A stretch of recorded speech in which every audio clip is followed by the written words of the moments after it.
Kia ora koutou, Markie here. I thought it would be good to do a video about some of the channels that I enjoy watching on YouTube.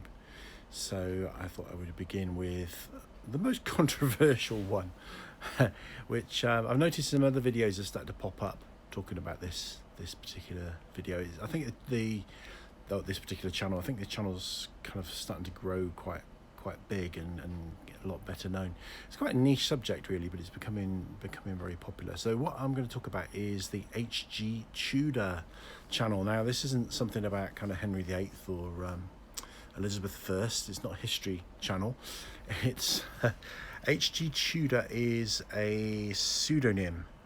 So the person that runs this channel remains anonymous, and you never see their face. So generally you're looking at occasionally they'll show video clips or photographs, but generally you're looking at a blank screen or like a screensaver type thumbnail throughout the video. So it's more of a kind of a podcast really on YouTube, which is fine because this is more of a podcast really. I mean, you see my face, but I don't do anything interesting during the course of my videos. I might kind of I guess I do use facial expressions from time to time, but you can, quite easily just ignore the visual part and just listen along. So it's all good. I think that's the interesting thing about YouTube, really, the emphasis on videos, but it's not necessarily all about video, is it? So HG Tudor. So the real person behind the channel remains anonymous, and HG Tudor apparently has some kind of significance to this person. He's kind of hinted that it has a personal meaning, but we don't know what that is. And HG Tudor does videos. Sorry, I'm untangling myself. I've got the old glasses cord. This is the old weird thing when you, I don't know, probably is an age thing, isn't it? When you have two pairs of glasses, one for distance and one for close up, and it all gets a bit of a palaver. So he talks about narcissism, and he claims to be a narcissist and also a psychopath. Now, check out some of my other videos on these subjects, the things that I'm particularly interested in, mainly because I've crossed swords with a lot of narcissists and psychopaths in my time and bear the scars to prove it. Generally speaking, it's not a good idea to cross swords with narcissists and psychopaths. Best thing to do with them generally is to keep well out of their way, but I tend to cross swords with them. So check out my other stuff on that. So and also if you're not familiar with the terms, it is worth just kind of maybe stopping and having a quick watch of some of those videos now before, because psychopath isn't what a lot of people think it is. So for example, like the film Psycho has got nothing to do with psychopaths or psychopathy. And narcissism isn't what people think it is either. People think narcissism is, people that just kind of think that they're very pretty and take lots of pictures of themselves. That can be part of it, but that's a very small kind of part of that. And you can think that you're very pretty and take lots of photographs of yourself and not be a narcissist. Maybe you just are very, very pretty. In which case, why not take lots of photographs of yourself? Maybe you're a model. Maybe you want to be a model. So it's not what you think it is, but I won't go into that now. Do check out those videos, and what I'll try. There is a playlist, I think, for narcissists, but I'll double check and I'll put links in the description box below. If they're not there when you look, don't be terribly surprised, because it takes me a little while to get to these things, but that will be done eventually. So he claims to be a narcissist, and what he means by a narcissist is somebody that would qualify for a diagnosis of narcissistic personality disorder. Okay, and that's a pretty heavy kind of duty thing, really. So somebody with that diagnosis is potentially extremely damaging. Extremely toxic to be around. Not necessarily, I would say, although HG Tudor would probably disagree with me. So the thing I like about HG Tudor, so I'm a psychotherapist by trade, and I study these things. It's very rare to actually work with a narcissist. Normally, the way you, as a therapist, where you rub up against narcissists is your clients are people who've been damaged by them, or have them in their lives, have narcissistic parents, narcissistic partners, that kind of thing. Narcissists don't come for therapy by and large because they don't think they need it, because they think they're perfect. So but I've rubbed up a lot against a lot of narcissists in my personal life, and I find the whole subject deeply interesting. So it's something that I've studied a lot before coming across the work of H.G. Tudor. Now, H.G. Tudor is not a therapist or a mental health professional or a doctor, or I don't think he's an academic. He is he's a bit mysterious about what he do. He talks about a day job, but doesn't reveal what it is, because obviously he wants to kind of conceal his identity from his kind of YouTube persona from his professional persona. So he's kind of hinted at things, and one of the interviews with him, he does live Q&A sometimes on YouTube, and one of the people, I thought he must be a lawyer, because he talks a lot about legal stuff, and he's very often he's very precise about kind of certain legal terms and things like that, and he can be quite go into quite a lot of detail, really. But apparently somebody asked him if he's a lawyer, and he says no. He's also talked about having met a lot of celebrities, so he does lots of videos about kind of famous people who are narcissists, and he says that he's met a lot of them. I think he's in PR, but he also claims to be a bit of a polyglot. Whether that's true or not, I don't know, because narcissists lie. But one of the things I like about him and about the channel is just the candor, really. It's something for me. It's very refreshing to hear a narcissist who says, "Yeah, I'm a narcissist and I'm a psychopath, and I've done some terrible things, and I feed on people. I use people for my own personal gains, and just talk about that very, very candidly and very honestly. I find that very disarming. That actually makes me feel kind of quite safe." Although, and he's a very, he's quite a charismatic character. He's quite funny. He's very entertaining, and listening to his stuff is quite enjoyable. Even if you're not particularly interested in the subject matter, his presentation of it is quite good. It's not faultless, and I'll kind of come on to some minor crits in a short while. He doesn't have a shaky camera like I do, though, so who am I to cast stones? So he claims to disguise his voice a little bit as well when he's doing his videos, which is kind of interesting, because I really tune into voices and linguistics and everything about the way people speak, the tone of voice, the accent, that kind of thing. So he's got this strange kind of blend of what I would say. I'm afraid I'm not sophisticated enough to be able to always distinguish between a Yorkshire and a Lancashire accent, or a Cumbrian accent, or so I'm going to use the kind of catch-all northern. If I had to say, I'd plumb for Yorkshire, but I could be wrong. Accent, which is kind of combined with quite a kind of a plummy BBC received pronunciation accent. But he talks about disguising his voice slightly, so I'm not sure. It'd be interesting to hear what he sounds like in real life. Really, I suspect he's not too far away from how he sounds, but he's. And he graduates really between those two things, from the Yorkshire and the northern accent and the posh accent. It kind of, sometimes he sways heavily towards one and then more heavily towards the other. So be interesting to hear what he speaks like genuinely. Some of his videos, particularly, not so much the ones now, but going back a little while, because I've followed him for a while, and he's done over 1,000. He's really prolific. He'll do 10 a day, sometimes 10 videos a day. And he the previous when I first started listening to him, he really reminded me of James the Cat. I don't know if you remember that children's TV program, little cartoon. It kind of starts off, "My name's James the Cat. I've had fame, money, and all that. Now I'm here, growing fat, chasing birds and butterflies. James the Cat."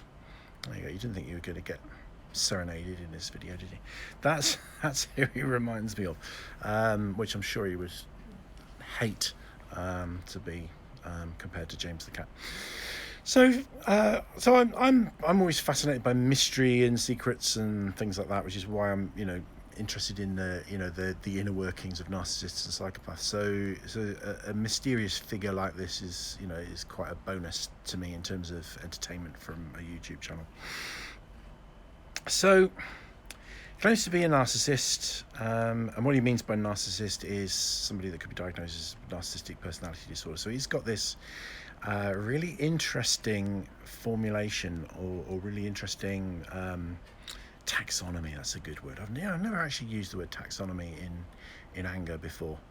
He's got a taxonomy of people in terms of narcissism. He divides them into normals, which is what most people are. It's normals. That's what you'd expect.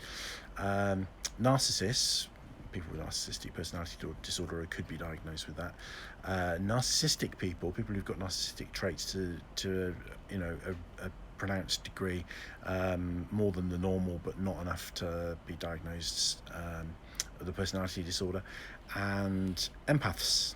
And he's got some really interesting things to say about that, and then he goes into much more depth. He's very, very systematic, the way he looks at all this stuff. So he will assign different categories to narcissists.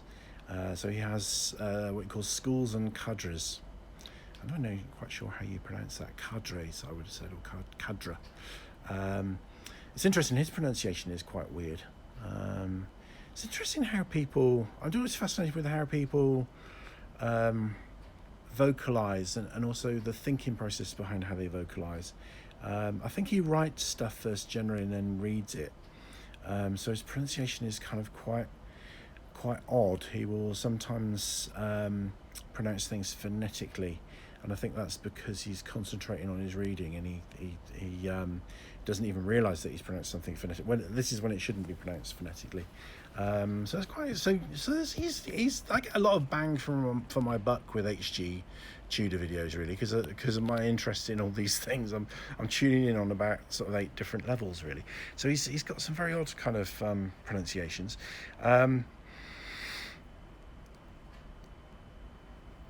He's quite eloquent. Sometimes he makes grammatical errors. Again, that's something I always acutely listen out for. So there's just something very fascinating, really, about the whole way that he speaks, and the way that he sort of appears to think, the way he pronounces things, the way he enunciates, the way the accent that varies. So he sounds. I mean, I think he's probably quite a well-to-do professional. I think he's in PR because he talks a lot about. So he uses real life people, celebrities, to illustrate narcissism. So he's got this long-running series on Meghan Markle, who he never uses her name. He always refers to her as Harry's wife, and he's probably done close to 1,000 videos just on her, and he talks about other celebrities, and he talks about how he's met some of them, but he also seems to have a good understanding of how their PR machines work. So I suspect that he's in PR. So his taxonomy, really interesting. So it talks about he talks about different kinds of narcissists as being very, very different beasts, really. And he has his own phrases and his own metaphors and allegories for things. He goes along with kind of psychological, kind of mainstream thought to quite a reasonable degree, but also kind of strikes away from it in other areas. So he hates the term narcissistic supply. He likes to refer to that as fuel. He also challenges the research about how many narcissists there are in society, as in the per head of population, which is, depending on who you listen to, can be kind of considered quite low. I think it's very high. And I was watching another video today on another channel that was estimating that it would be about 10%. He reckons it's 1 in 6, and I think that's really interesting because one of the great things that I like about this channel and the way he describes the behaviors and the modus operandi of narcissists, it makes me identify more narcissists that I've come across in my life, and made me realize that where, you know, what workplaces are like. You know, I always think relationships and work are the two places where you see the darker side of people. You know, if you meet somebody socially, generally speaking, you know, they're pleasant and charming. You know, you don't usually kind of take a huge dislike to people in a social setting. Sometimes you do, but in work and relationships, that's where people play for power and control. And actually, she's just talking about control being what narcissism is all about. So, you know, although physical appearance can come into it, it's about control. It's not about taking lots of pictures of yourself and staring at yourself in the mirror all the time. Narcissism is about seizing control, maintaining control at all costs, control of everything, and control through generosity, not necessarily always through nasty means, but sometimes through, you know, what he calls benign. He calls them a benign Hoover, which is where you can do various things to try and take fuel from somebody, which is kind of like attention, which is the payoff from a sense of control through a whole range of means, including things like love bombing and gifts and generosity and kindness. So it made me realise how many narcissists, more narcissists than I realised I've crossed swords with or rubbed up against, far more than I initially thought. And I think he's genuinely onto something. You know, this isn't kind of academic research. He's not done, but I've got lots of thoughts on academia and research, particularly in psychology. I did a long essay on this, which I must make available to people on YouTube as well. I must share it in some way that people can access it. But I have a lot of criticism for the field of the modern field of psychology and how it operates and some of the assumptions that it's making at the moment. I think it's going in the wrong direction. But I think he actually he's bang on with a lot of this stuff, and I think he's ahead of academia. Probably quite a long way ahead. So he also categorises empaths to the same degree, same detail. I don't think he does that with narcissists and norms. He might do it with narcissists. He's got so much material that it's really hard to keep up with, really. And the real kind of nuts and bolts stuff, generally you have to pay for. So it's available via his website, or there's other kind of paywall things around that, and it is quite expensive. I accessed one thing. It was a list of celebrity narcissists that I was quite interested in, and I thought that was quite expensive. It wasn't kind of ridiculously expensive. It was quite pricey, but as he rightly says, I think, and quite often, moans, people, he puts out so much stuff for free. A bit like me. He, you can't really begrudge him, charging for some of his resources. He's also an author. So he's written a couple of books which he's referred to. I've not read the books, and he's a consultant. So he will meet with people who are troubled by a narcissist in their life, like a partner or a parent or a business partner or a sibling or a friend or whatever that might be, and he will help people identify whether that person's a narcissist or not, and then tell them exactly what kind of narcissist they are and exactly which way they operate and exactly what to do. And exactly what to do generally means what they call no, it's not great, zero contact. Sometimes there's a thing called Greystone. I don't think he's talked so much about that, but zero contact seems to be the thing he mainly advocates. So really, really interesting. There's another channel which I might talk about at some time called Shadiversity, and that's a guy who is not a professional historian, but his study of history, particularly his specialist interests. He's interested in the medieval period, particularly interested in things like castles, but also weaponry, tactics, everything, but mainly kind of like Boise stuff, like castles and swords and stuff like that. And some of his research, I think, is probably outdone academia as well. So we'll probably do something on that in a little while as well. So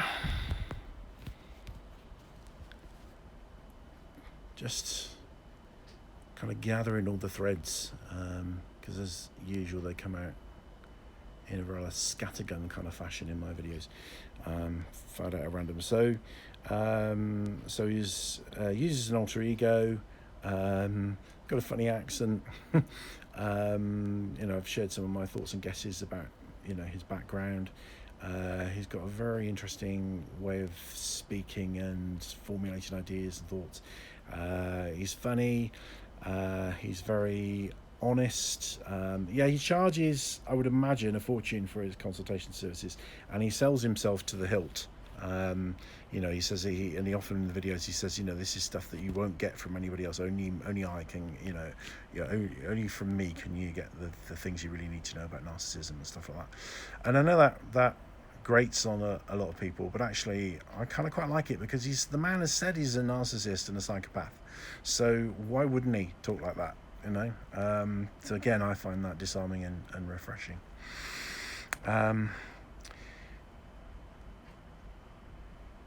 It's a bit like that. So on the Fast Show, there's a character that used to say, "Oh, don't trust me, I'm a bit leery," and things like that, and then he would steal things from people and say, "I told you." It's a bit like that.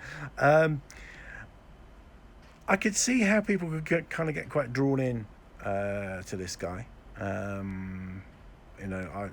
I could see myself getting drawn in, but probably not a good idea. Generally speaking, narcissists and psychopaths, very wide berth. Don't get involved with them. Don't form relationships with them. Don't go into business with them. Don't go to work with them. Don't do anything. Stay away. That was the other point I was going to make. That was a loose thread that was dangling in the breeze. So the sheer number of people that are narcissistic, and he's interested as well, because he actually challenges some of the other personality disorders and says that they're actually just different forms of narcissism, which I think is really interesting. And he did something very recently on Amber Heard, and of course she's been diagnosed with histrionic personality disorder and borderline personality disorder, which I think is bang on. That's what I would. But he also, she also would very easily, I think, qualify for narcissistic personality disorder. He, H.G. Tudor, kind of claimed basically that it is narcissistic personality disorder, and that the histrionic and the borderline presentations are just different forms of narcissism. And I think that's really interesting. It's a really radical way of looking at it. Not sure I agree. I'm not sure that I disagree either, but I keep a very open mind about that. I think that's really interesting. So yeah, sheer number of people that you come across. So he reckons 1 in 6 of people is a narcissist, and he doesn't mean somebody that's just a little bit narcissistic. There's a different category for that.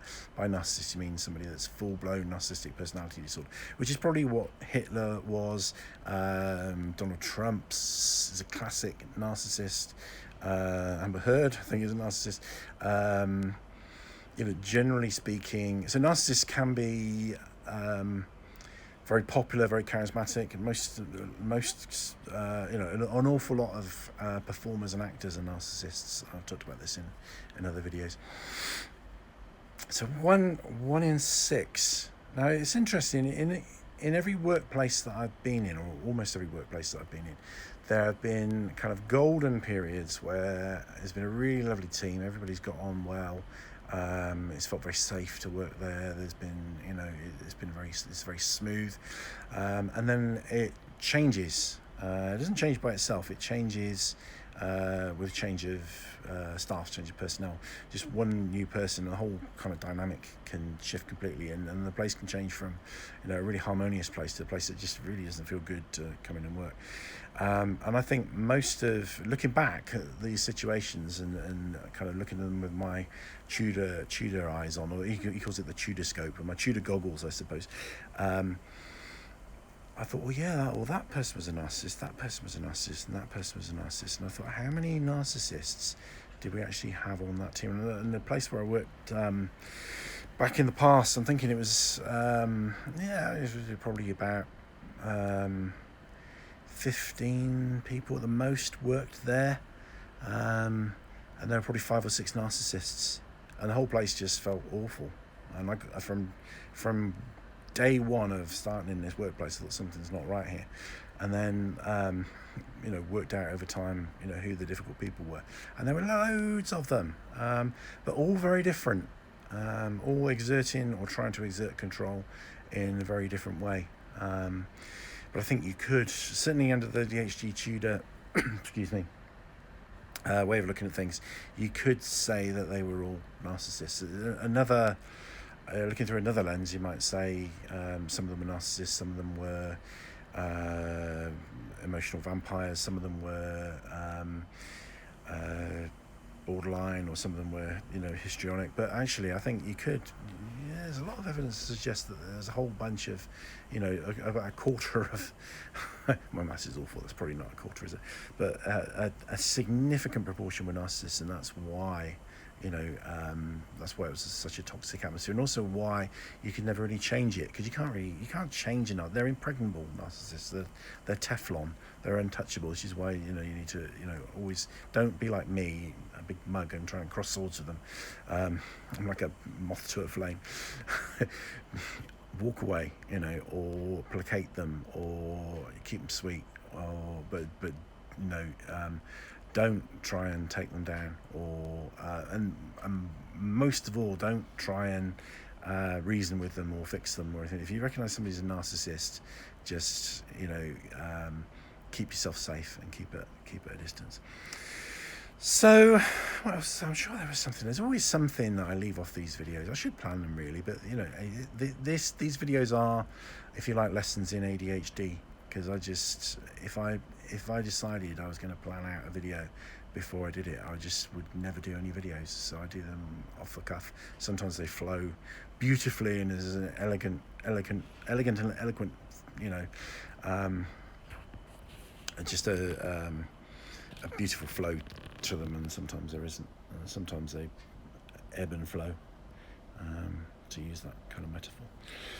So I do recommend H.G. Tudor channel to people. I sometimes recommend it to clients with kind of lots of caveats. Not, and I wouldn't. I would be reluctant. I think I would be very cautious about suggesting anybody actually went to see him. And I think that's kind of reasonable and fair, really, because he said what he is. It's a little bit that there's an anecdote that, or a little kind of it's not a proverb, a folk tale, what's the word, fable, a little fable, where something like a crocodile offers to give another creature a lift across a river, or is it no, it's a scorpion that asks for a lift across the river from some kind of creature that can swim, and the creature that can swim says, well, I would give you a lift across the river, but you'll sting me, won't you? And he said, no, of course I won't. You're my friend, you're stinging me, you'll do me a favour and give me a lift across the water.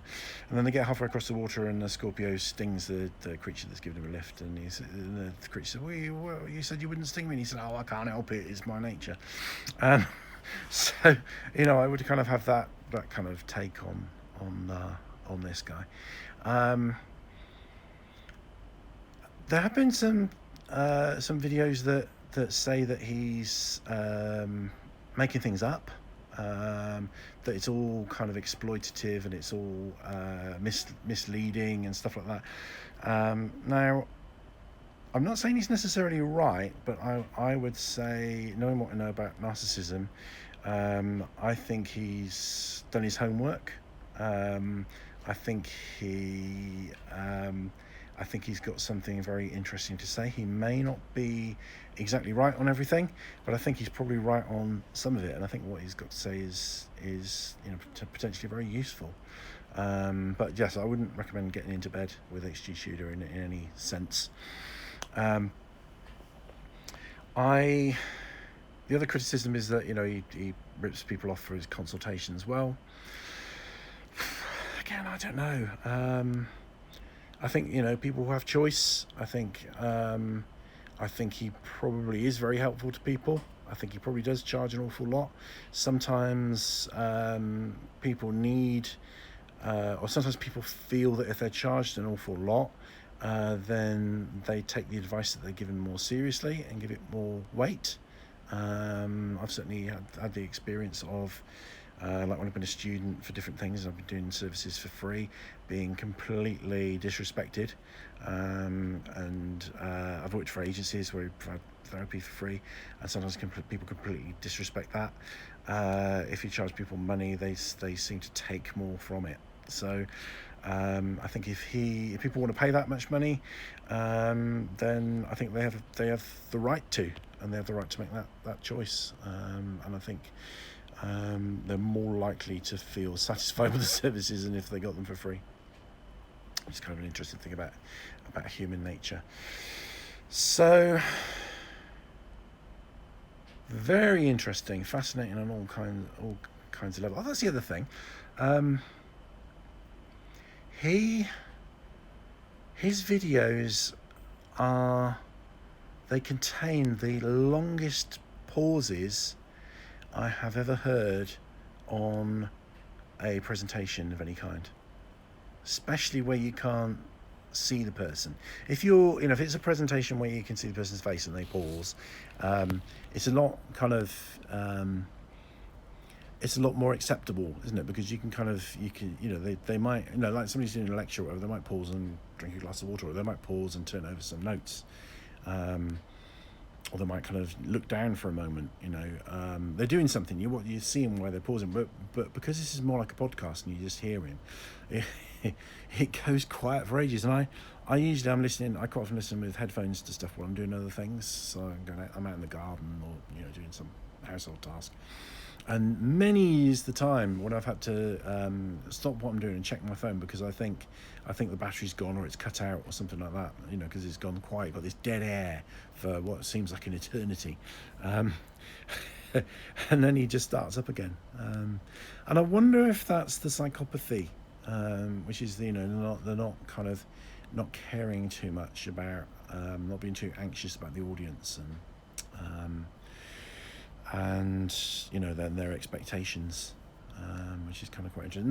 Narcissism and psychopathy are kind of they go hand in hand in lots of ways, and in other ways they're kind of opposites. So a psychopath really doesn't care what you think about them, whereas a narcissist does. So maybe the psychopathic part of him doesn't give a damn what you think about him, and therefore he's quite happy to take that pause, which is interesting.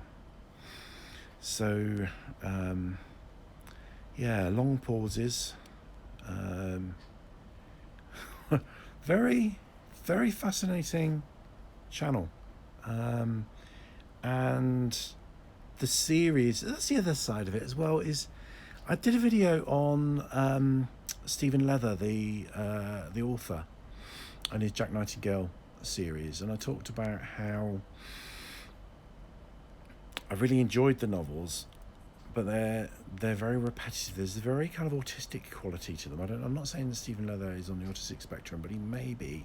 I don't know anything much really about him. I've seen him interviewed, and I love it. I love his writing, but there's a repetitive quality to it, and there's a repetitive quality to a lot of H.G. Tudor's videos. So a lot of the things. So he'll be using like a news article or a recent event to illustrate something around narcissism, and then he will use his kind of stock phrases and stock ideas and these kind of typologies that he's created, and he'll have some of the same banter that goes with them, and his videos, the series like the one on Meghan Markle, for example, that's gone on for kind of forever, has got loads of running jokes in it, things that are almost exactly repeats, total repeats of something that he said many times before, and on some level I enjoy that, and I think that's the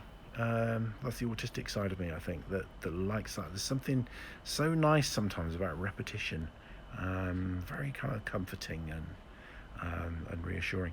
And he talks sometimes. He's a bit of a nerd. I think he makes lots of Star Wars references, and D&D references and things like that. And sometimes it makes me wonder: is he really, is he really narcissistic, or is he some of these autistic spectrum condition traits, or is there some of that in there as well? It's kind of fascinating. Watch my video on Dexter about the kind of some of the parallels between autistic spectrum and psychopathy. Don't read anything into that. I'm not saying that all people on the autistic spectrum are psychopaths or like psychopaths or vice versa. Watch the video. Don't kind of react to 3 words that I said. Watch the video, and then you can take issue with me.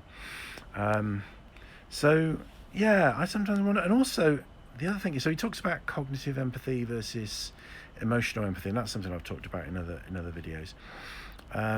He sometimes talks in such a way that you think, sometimes he alludes to, lots of values, to compassion, to, decency and things like that. And he seems to admire people that are decent and despise people who are the narcissists for the most part. So sometimes it makes me kind of wonder, is he really a narcissist, or, can he continue to maintain his narcissism under the weight of that amount of self-knowledge? If you really know that much, because the thing about narcissists for the most part is very low insight, inability to see themselves. I've done a video about the vampire mythos and how that might be an allegory for narcissism. So they can't be seen in mirrors, they can't go out in the daylight, and various other things. It's a really interesting video, so watch that one if you can. So that's another interesting thing. I think, is he still a narcissist? Can he maintain this, knowing what he knows? And he kind of would say yes, but I do wonder. So fascinating. Check him out, but be careful. Thank you for watching, and Rangimarie.